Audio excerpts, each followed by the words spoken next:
Welcome to the Moms That Read podcast. I'm Kaylee. And I'm Mckenzie. And we finally, I feel like this is like a really anticipated book club because this book has been the talk of the town. Everywhere. But we finally have our recap episode on The Night We Met by Abby Jimenez. And loved it.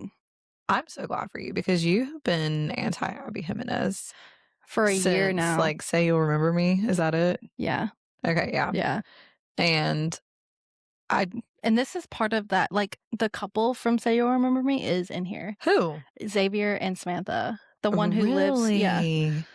Okay. I thought about that because it was like, oh, this is number 2 and blah, blah, blah. And it didn't even like, because you haven't read Say You'll Remember Me. No, I'm probably not going to. Yeah. Yeah, that one. Okay. Well, before we get into it, we are going to do some recent reads. Recent reads. Okay. What are you reading? Okay, so I have not been reading a lot. But I listened simultaneously to Assistant to the Villain, which I finally jumped on that bandwagon because I've seen it everywhere. I need to jump on that bandwagon. It's like 4 books, I think.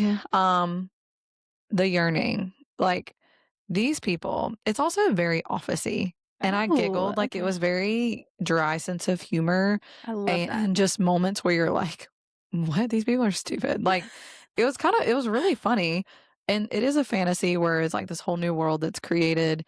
And I really enjoyed it. I knew going into it, it was going to be not even a match of a burn. Yeah. And so I didn't mind it. I did look up when the burn finally ignites. Like book 3.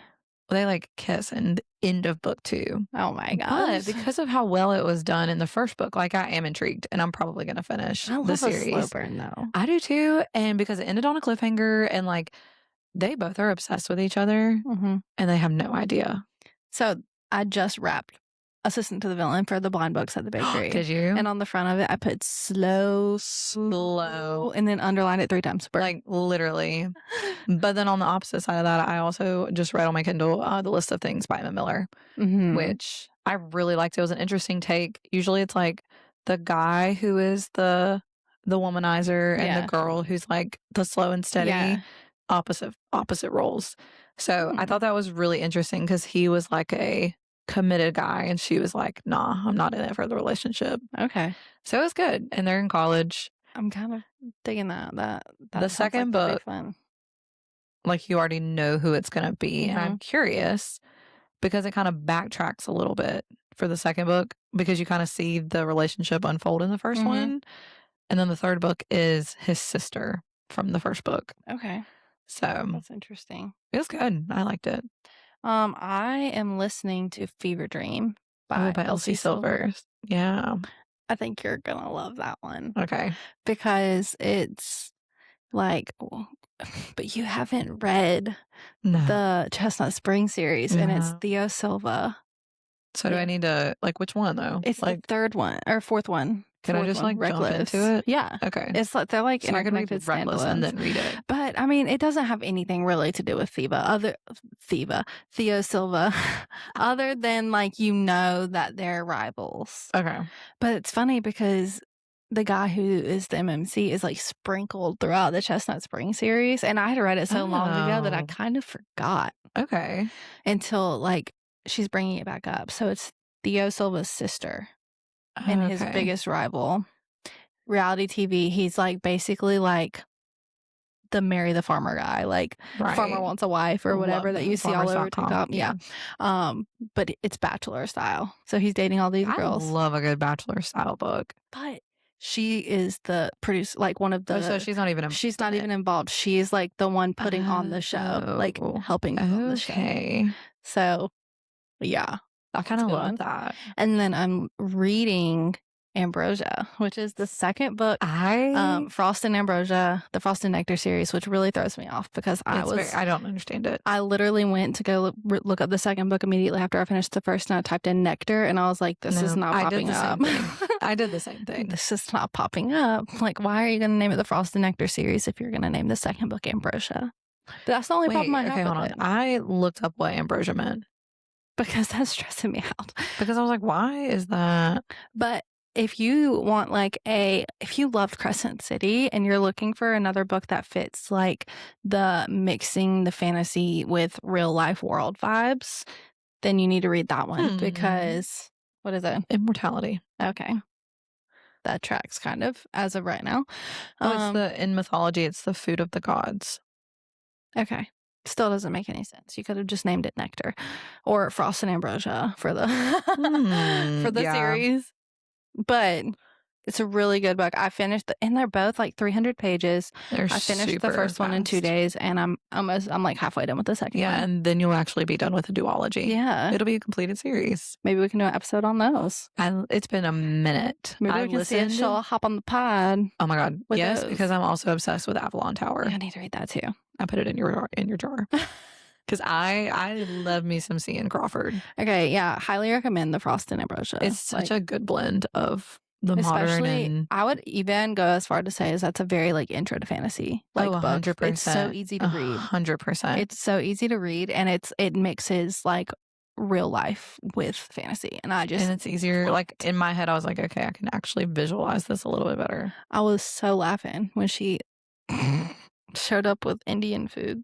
Oh my God. She's funny. Oh my God. And if you have listened to it, she sounds just like a LA, New York girl where she's just like, I don't care. Like she's just your typical She's human. my spirit animal right now. Like I love her. It's so funny. It's so funny. Okay. We're gonna hop in to The Night We Met. Also, every time we've talked about this book, the song from TikTok always pops in my head. Like the night we... Okay, and I feel like it actually fits with this book. It does. So I felt validated. It does. I was like, am I just singing this to be stupid? But no. It actually tracks. So I feel better about myself. What did you rate? Okay. I gave it like a 4.75. Okay. Because some of it got old. Just like the drawn outness of the end of their feelings and what to do and what not to do. I was just like, this can end now. Yeah. That was the only thing that I was like, I'm not obsessed with this. I still gave it 5 stars. Did you? 6 stars. 5. Loved it so much. It's like up there with my favorite Abby Jimenez. I've only read one. No, I've read 2 other. One of them was a short story. But it's definitely so good. Just the writing of it and the emotion in it too, like all the issues. Yeah. Can we talk about the trigger warnings for a second though? Because I didn't listen or read the trigger warnings. In the beginning of the audiobook. It read the trigger warnings. And some of them are valid. Like alcoholism.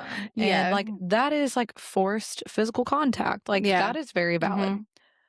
Dog killing a snake. I was like, why is that a trigger warning? I literally was like, why are these some of them that were listed? I said, this can't be real.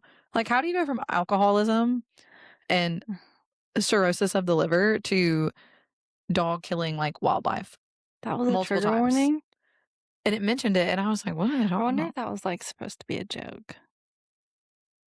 That's what I was like, okay, but we went from serious trigger warnings to if you are triggered by dogs killing a snake. I was like, absolutely no. Please kill snakes, dogs. I don't know. Like, I just thought that was so bizarre. That is a little weird. I did not read the trigger warnings. I have not an organized system at all, so I cannot find the book right now, but I will read the trigger warnings later.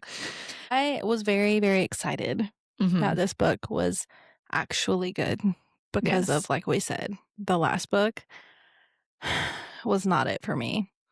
It was not it for me. And I was really sad because I'm an Abby Jimenez stan and I've loved literally almost every book except for the last one. So I was like, please redeem yourself. And she did. And she said that she was writing this one for like remember when I sent you that video and I was like, she said that she's been writing a novel that's not like her other ones. And I was like, oh no. Yeah.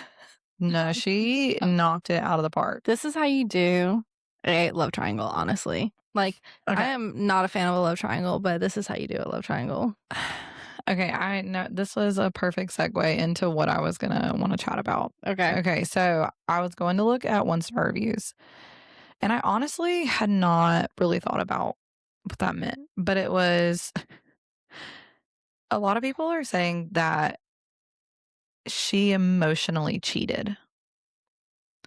But it also talks about, like, this one girl literally left a 1-star review because she was like, emotional cheating, sexy. Choosing a girl over your childhood best friend, sexy.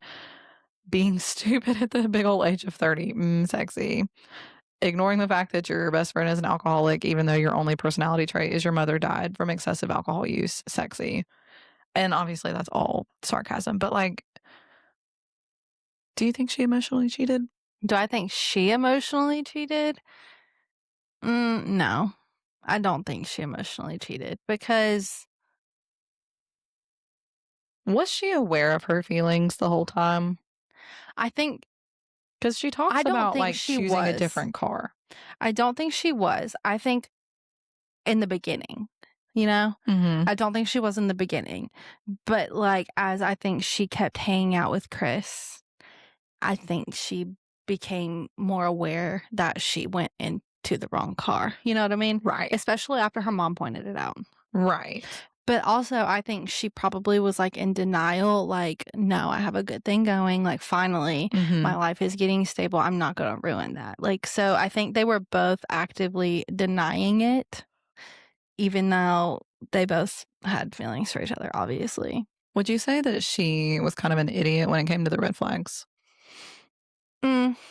Yes and no. Because I get what she's coming from when you have, like, zero stability and you have no other choices. She did what she had to do and stayed with Mike because that was the safe option. Now, did she miss red flags? Yes, she did. She did miss red flags, but also he was very good at hiding them. Right. So which also, we, like, as readers, saw the red flags. True, we did. We saw the red flags. We didn't see it from her perspective. She, on the other hand, did not see all of the red flags. True. Like, we as readers, when we were reading the book, we're like, that's a red flag, girl. Why don't you see that? Well, because we see both sides. She's just seeing one side. Right. And Chris did not tell her. And I feel like that is the only bad thing that I can say about Chris. So you think that Chris should have told her? I think that Chris should have immediately told her. But where he said, where that review said you were choosing your best friend over...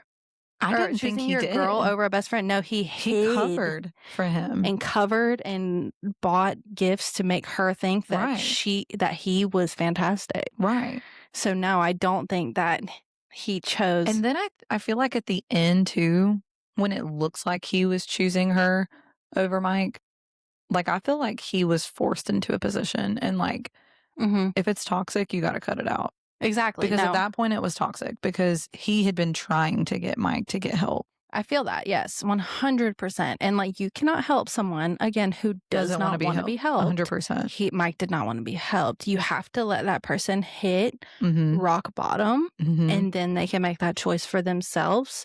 But did Chris enable him? Yes, he did. Right. He did enable him. Chris does not make choices for Mike. Mike makes choices for Mike. Because it really bothered me when the friends were getting mad at Chris. And I was like, how are y'all so blind to what was happening, what Mike did that last night in the cabin? Yeah. That, like, it was that moment that Chris was like, no, I can't choose Mike anymore. Because up until that point, he had been choosing Mike. Well, and honestly, Larissa gave Mike an opportunity to fix it. Like, she saw a problem. I feel like any one of us in a relationship would have done this. There's a problem. We see a red flag. We address said red flag. They say they're going to fix said red flag. You think they do fix red flag. Right. Then you find out they don't fix red flag. And then she immediately exited that situation. Right. The minute she found out so she found out he did not fix the problem. She left. I think she did what was right because she assumed he had fixed the problem. And then when she found him in his own urine, face down, like, she immediately was like, absolutely not. I'm not gonna. And I really liked the line when he was like, I want to, like, change for, like, someone. And she was like, well, change for yourself. Like, yeah, change for someone else. Like, it's not going to be me. No. Even though she had nowhere to go. Right. Now,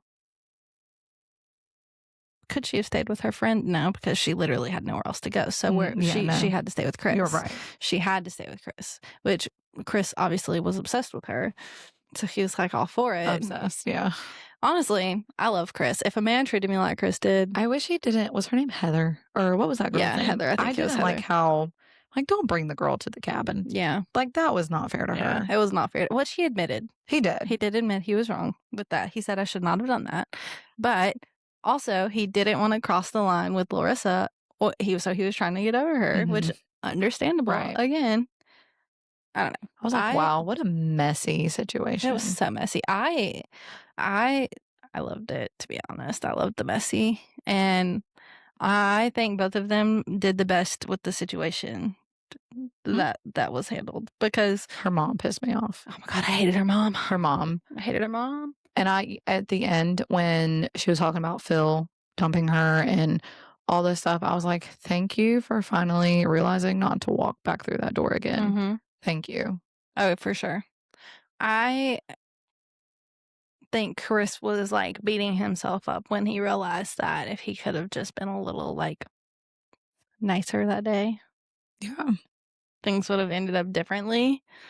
But things always like happen. make you think about like like the smallest like thing, like the choices. I don't know. Like which I think is what Abby was trying to like say with this whole book. Like I thought about how my husband only ended up at the college that we met at because he took the wrong exit, and they drove by the college. They were trying to find Clemson. They went to the wrong exit and drove by AU, and they were like, oh, this is a nice campus. Maybe we should tour here. And I'm like, that's crazy.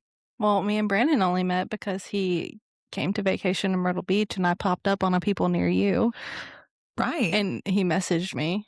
That's crazy. Like, that just makes me think about, like, all the, like, small, like, things that happen. Isn't that wild? It's such a wild thing. I don't know. I personally loved Chris, though. Like, the yearning, that man. Like, I think I wrote down all the reasons I love Chris. Give me 1 second. And I love that for you. I literally won. She needed a redemption for Abby Jimenez, so I love that. You can't tell me anything bad about Chris. Like, I literally do not care. I wish he had a different name. I do, God, wish he had a different name. That's such a basic name. Well, Mike is too. Chris, Mike, and then Larissa. Like, the names. I kept thinking she said Marissa. No, it was Larissa, which is a pretty name, but like Larissa with Mike and Larissa with Chris. Like, you can give me a little something. The fact that he, without her knowledge, without her knowing, so he did it and let Mike get the credit for most of it. That man, the man that he is, shoveling snow off her car, buying an EpiPen to keep on him at all times. That was fresh. Calling ahead to the restaurants to make sure she could eat at them. Exactly. Getting her car fixed, even though it was through Mike. Buying the presents her boyfriend brought her. The bread tasting. Like, knowing exactly what to do to ease her mind. That was a 10 out of 10. That was a 10 out of 10. And then I think that Chris was okay to put up with most of the things that Mike did, as long as he said, like, as he said, like, as long as I get to be a little piece of her life, right, I'm fine with it, right. And I think he was fine to live that way, as long as he got to still see Larissa. But the minute Mike harmed her, right, all bets were off. And yes, I do commend him for that being like the line. Like, okay, well, I'm done. Like, I gave you all the chances that I could give you to fix this. And it was because he broke up with her. Or she broke up with him because of the drunkenness. And then he literally left and went and got drunk. And then that literally gave her anaphylaxis. That part pissed me off to no end. When he forced himself on her. Oh, yeah. I was like, dude, what are you doing? What the actual heck are you doing? We do not play that game. And then it was in front of everybody. I was like, dude, the part that just, I could not get over was the friends being mad at Chris. And I was like, y'all saw what Mike did. Why are you mad at Chris? Facts. We should be mad at.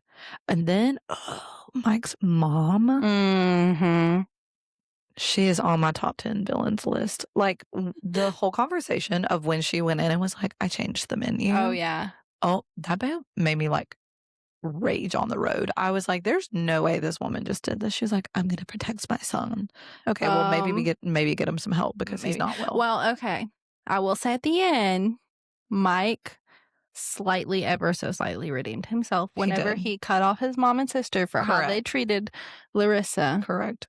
And then when he apologized to Chris, oh, that made me cry. I was literally in tears, and he's like, she told me to change for someone, and that someone's gonna be you.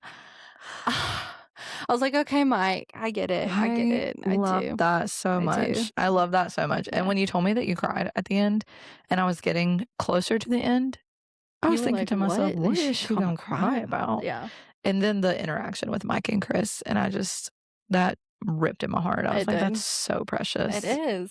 And okay, so that leads me into, do you think that if she writes another book in this series, which it seems like there's no shortage of people to write about in this series, do you think it's going to be about Mike? Has to be. I think it will be. What if Mike gets with Larissa's best friend? That's what I was thinking. No way. Yes. I was just about to say, what if he gets with her friend? I don't remember her friend's name right now, but that would be interesting. Because I feel like it would have to be, like, did you meet Chris in the first book? I'm trying to remember who I met in the first book, but I don't remember. Okay. Like, I think it talked about their friend group, and I think she came and met their whole friend group, so I think it had them both in it. Because I feel like we would already have been introduced to whoever the people would be. Because that's a very common thing to do.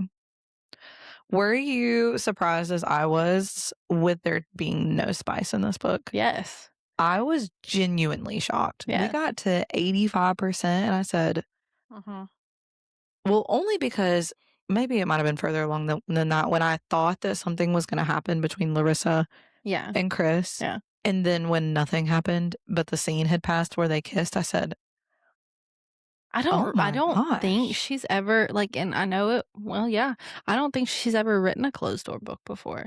I wonder if that's what she meant by, like, something different than what she's done before. But honestly, I think it was so well written that it was so well written. And I told people that. I was like, I didn't notice it until, like, I got to the scene and it passed, and I said, that's very different for Abby Jimenez. Oh, for sure.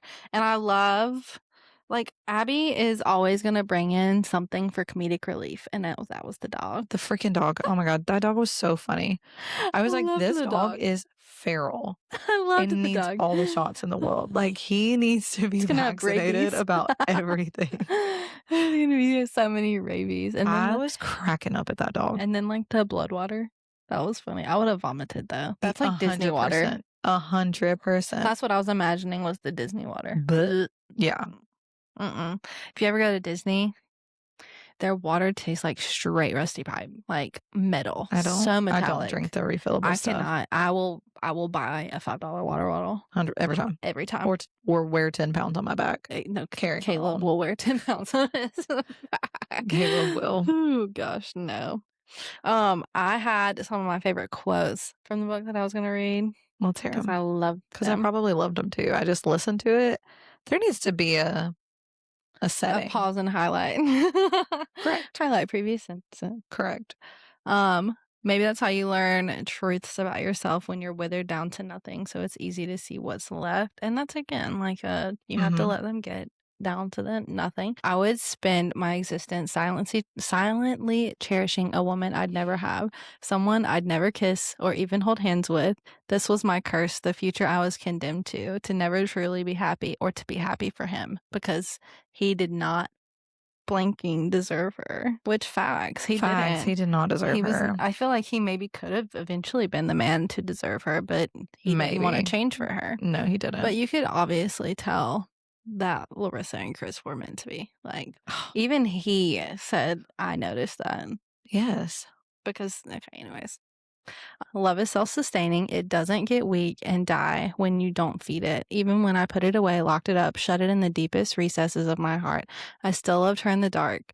I could love her from a distance. I could love her in silence. I could love her without even wanting to. I swear Abby writes like the best man. She does. Okay, and then this is the quote that broke me. This is the last one, but this is the quote that broke me. I thought I was going to have to watch you live a life with someone else, and that one day I was going to have to move on and do the same thing. But there would have been a morning 60 years from now when someone would search for a gravestone of a woman they didn't know to sprinkle their grandfather's ashes over it in honor of a final request that nobody understands. I could never not love you. I tried. That was rough listening to. I was like, oh my God. That one cut me deep. That one was like sprinkle my no ashes. one knows. So sad. That's so sad. That's what I'm saying. Gave me like chills. That was so sad. I cried in this book a pretty decent amount. I did, but I think I was on my period when I read this book. Also, valid.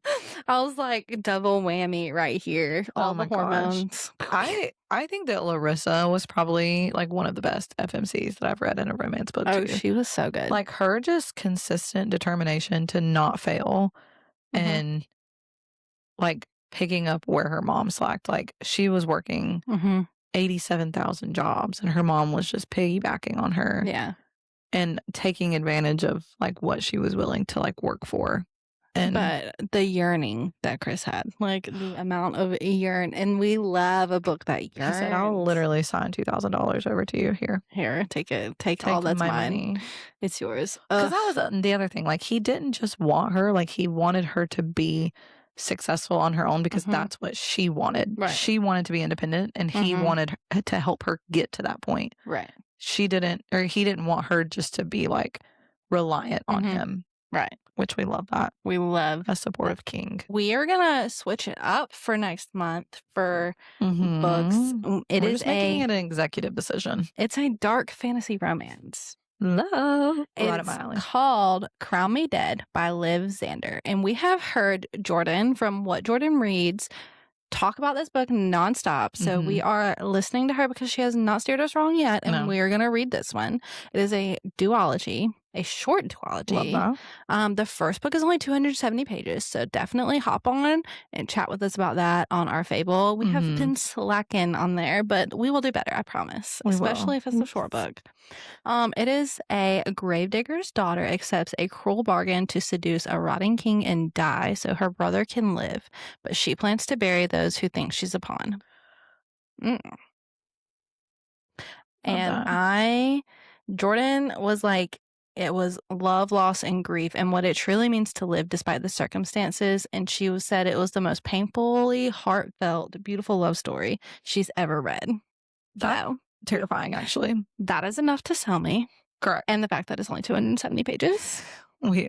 Icing on the cake. Facts. I'm so excited for it. I am too, actually. I'd never heard of it. I haven't either until she started posting about it.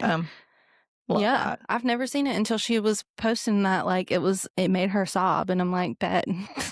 That's all I need to know. If it gives you that kind of reaction, then I'm here for it. Agreed. I may binge both of them honestly before then. I probably would too. I mean, because I just binged Frost and Ambrosia, so I love that for you. That was honestly one of my favorite duologies. I really have. And I had just put it on my list to put in your TBR jar. Well, I started it. Okay, speaking of TBR jar. I have a confession. Did you started it though? I started it. I'm 10% in. Yeah. Because I had Serpent and the Wings at Night. I ended up listening to Assistance to the Villain. And that one was much longer. And because I just haven't had the mental capacity to read on my Kindle, I got very far behind. So I'm going to finish it. But I'm liking it. Yeah. I do like that it's vampires because I literally just said in the last podcast that I have not read a good vampire book yet.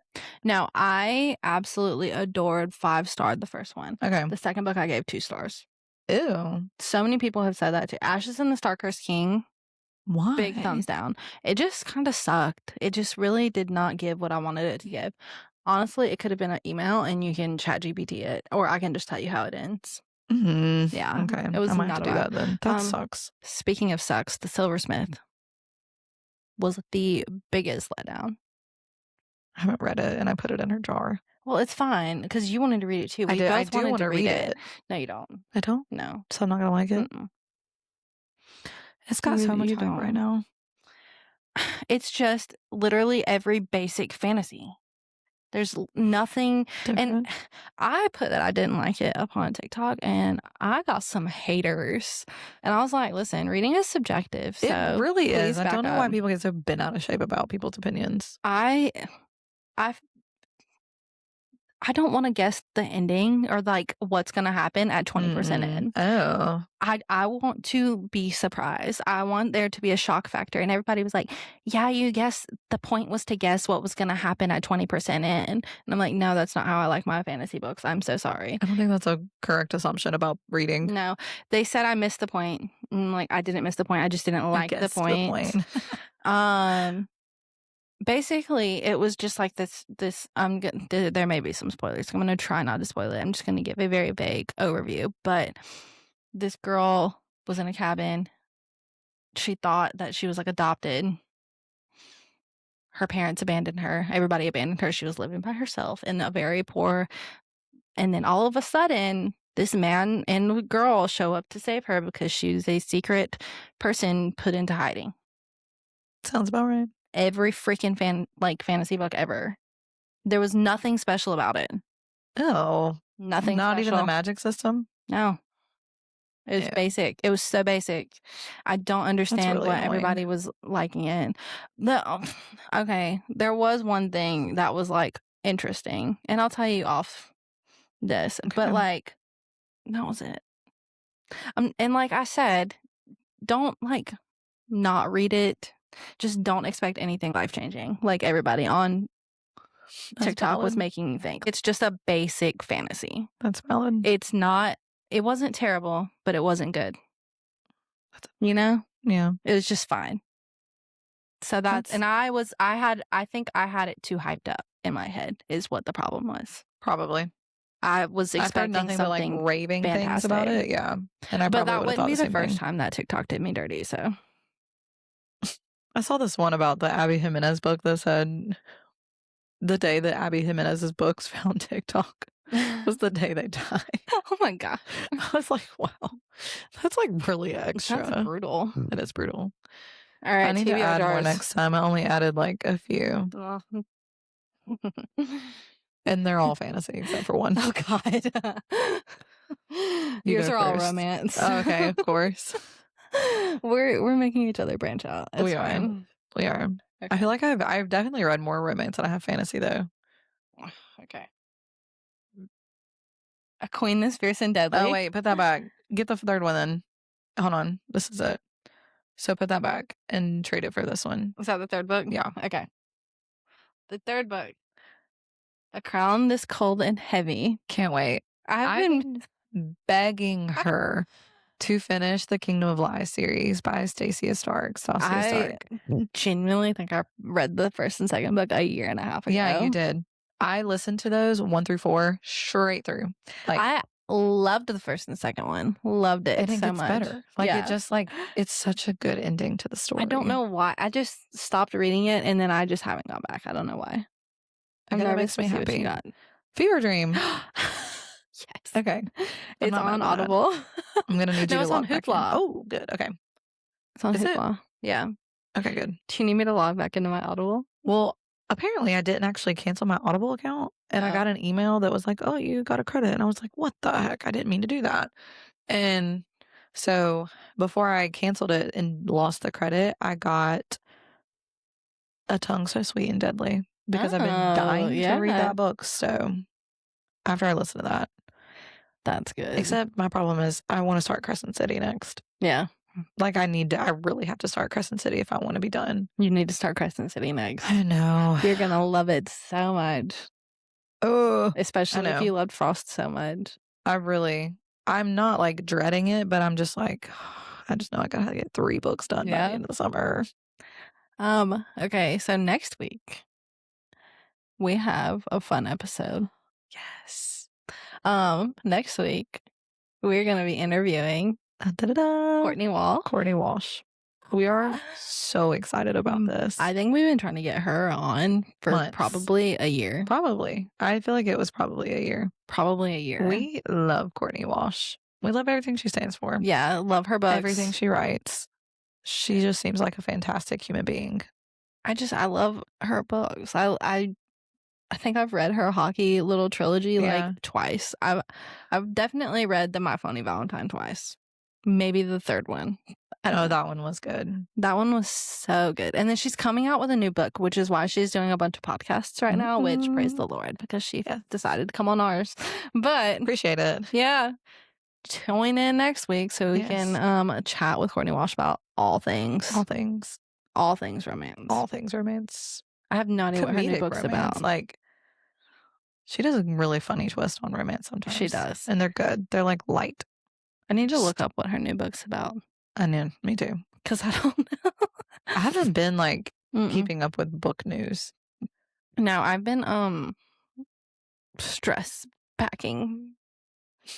I've just been fighting for my life, so we'll chat later. Wink, wink. We'll chat another time. We'll see you guys in the next video. Bye. Before we say too much, bye.